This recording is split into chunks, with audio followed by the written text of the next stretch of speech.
తెలంగాణలో ఎమ్మెల్సీ అభ్యర్థుల ప్రకటన తర్వాత పొలిటికల్గా బ్లాంక్ అయ్యానన్నారు కాంగ్రెస్ నేత జగ్గారెడ్డి. ఏం చెప్పలేని షాక్లో ఉన్నారన్నారు. తాను ఎందుకు షాక్ అయ్యానో భవిష్యత్తుతో తెలుస్తుందని చిట్చాట్లో మాట్లాడారు. సమయం వచ్చినప్పుడు అన్నీ మాట్లాడతానన్నారు.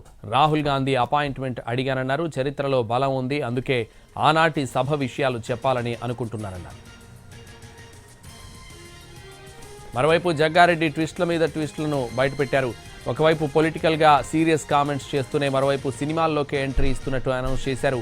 సినిమాల్లోకి రానున్నట్టు ప్రకటించారు జగ్గారెడ్డి. లవ్ స్టోరీ మూవీలో స్పెషల్ పాత్రలో నటించనున్నారు.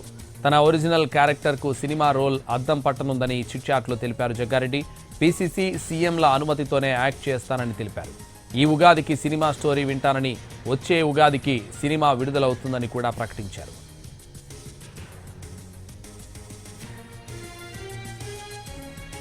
అయితే సినిమాలో ఇంటర్వెల్ ముందు మొదలయ్యే తన పాత్ర సినిమా చివరి వరకు ఉంటుందన్నారు. తెలుగులోనే కాదు, హిందీలో కూడా తన సినిమా పాన్ ఇండియా భాషల్లో ఉండబోతుందని వెల్లడించారు.